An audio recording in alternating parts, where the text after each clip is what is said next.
वरिष्ठ नेता और हमारे उप मुख्यमंत्री श्रीमान देवेंद्र फडणवीस जी,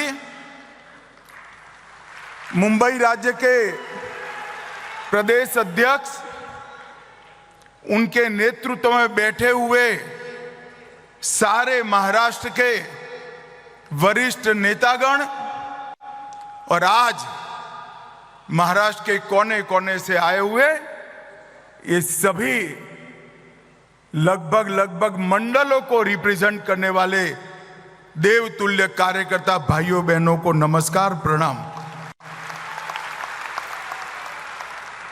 भाइयों बहनों, राष्ट्रीय भाजपा की योजना के तहत आज हम सब स्वर्गीय गिरीश बापट सभागृह में इस विस्तृत कार्यकारिणी के अंदर इकट्ठा हुए हैं। जब मैं यहां आया हूं तब पुण्य नगरी में आया हूं। सबसे पहले छत्रपति शिवाजी महाराज को प्रणाम कर कर मेरी बात की शुरुआत करना चाहिए। ये नगरी तिलक महाराज की नगरी है।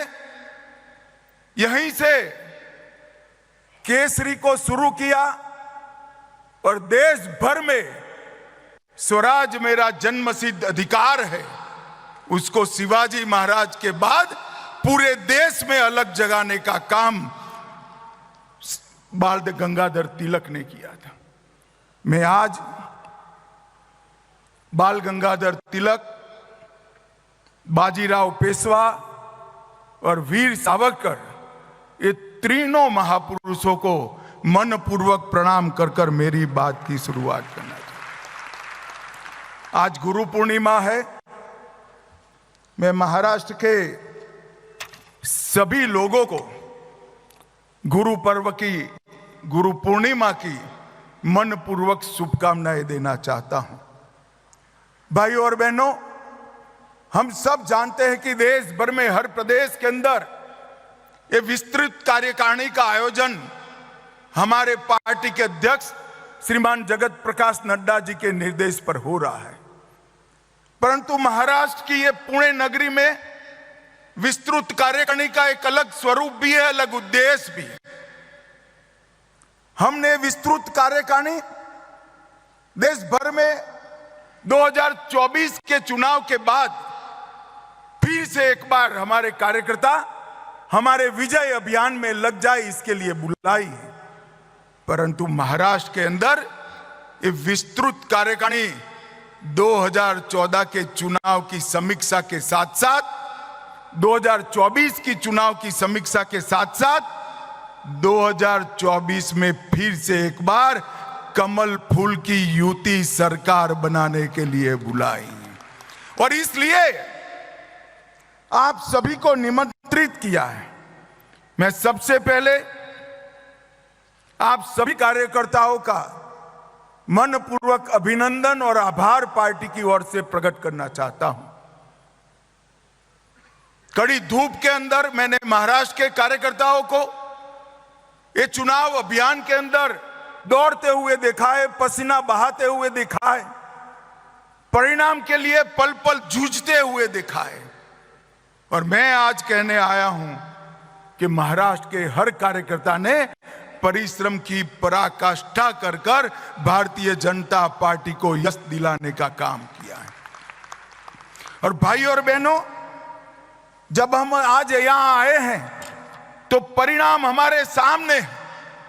60 साल के बाद पहली बार देश में किसी एक नेता को तीसरी बार प्रधानमंत्री लेने का, शपथ लेने का यश मिला है, तो वो हमारे नेता नरेंद्र मोदी जी को मिला। लगातार 3 बार मोदी जी प्रधानमंत्री बने, प्रधानमंत्री बनने की हैट्रिक लगाई। और आज मैं कहने आया हूं महाराष्ट्र के कार्यकर्ताओं को, हमने महाराष्ट्र विधानसभा में भी 14, 19 और 14 और 19 से योग जितना बड़ा विजय 24 में प्राप्त करने के लिए पुरुषार्थ करना है।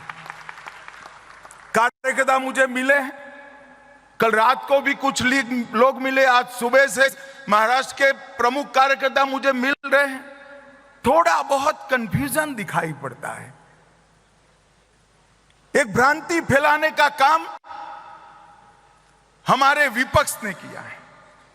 मैं आज आपको एक उदाहरण देकर 2024 के नतीजों को एक्सप्लेन करना चाहता हूं। दो बच्चे थे, एक ही क्लास में पढ़ाई पढ़ते थे। एक बच्चा हमेशा 80% मार्क से पास होता था, क्लास में नंबर 1 आता था। दूसरी एग्जाम आई, उसने तय किया कि इस बार 80 नहीं चलेगा, मैं 90 लाऊंगा। अब उसने लक्ष्य तय किया। लक्ष्य कभी कोई नीचा नहीं तय करता है, ऊंचा ही तय करता है। और दूसरा एक विद्यार्थी था, वो 4 साल में उसी कक्षा में नापास हो रहा था। उसको 20 मार्क आ रहे थे। उसने लक्ष्य रखा कि मैं 20 नहीं, इस बार 30 लाऊंगा। पास होने का लक्ष्य नहीं रखा, 30 लाने का लक्ष्य रखा। अब एग्जामिनेशन हो गए, परिणाम आ गया। जिसने 90 का लक्ष्य रखा था उसको 80 की जगह 78 आ गया, और जिसने 20 का लक्ष्य रखा था उसको 30 की जगह 25, 20 की जगह 25 आ गए। अब मुझे बताओ भाई, कौन सा विद्यार्थी का परिणाम अच्छा है? जरा बताओ, 80 वाले का अच्छा है या 20 वाले का अच्छा है? एक बात मुझे सभी कार्यकर्ता बताएं, जो विजयी होता है उसकी सरकार बनती है। भारत में सरकार किसकी बनी है? जरा जोर से बोलो, किसकी बनी है? विपक्ष में कौन बैठा है? तो विजयी कौन बना है? मैंने तो पहली बार ऐसा देखा है कि 30 मार्क का लक्ष्य लेकर 25 प्राप्त करने वाला बच्चा अहंकार में आ गया, और 90 का लक्ष्य रखकर 78 वाला पसोपस में पड़ गया। मैंने मेरे राजनीतिक जीवन में कई जय पराजय देखे, परंतु मैंने जीवन में कई लोगों को जीतने के बाद अहंकारी होते हुए भी देखा है। जीतने के बाद अहंकार आना, इसका आपको सैकड़ों उदाहरण दुनिया भर की राजनीति में मिलेगा, मगर एक अनूठा उदाहरण राहुल गांधी दुनिया को दे रहे। वो हारने के बाद अहंकारी हो गए हैं।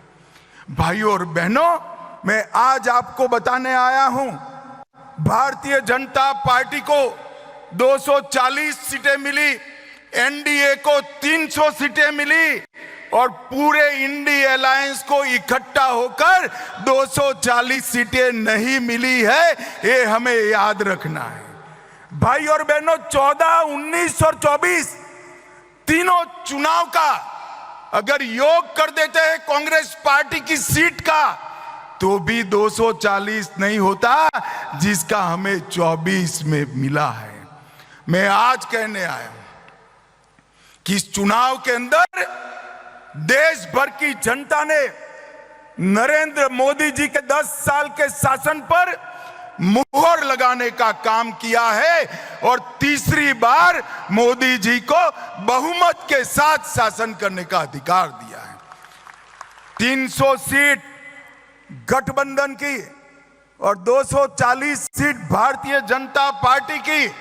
कांग्रेस ने 10 साल शासन किया, कभी 240 सीट यूपीए में उनकी नहीं आई थी। मगर हमारा कार्यकर्ता और अच्छे का आशा रखने वाला कार्यकर्ता है, इसलिए थोड़ा मन में कसक रह जाती है। रह गई है ना?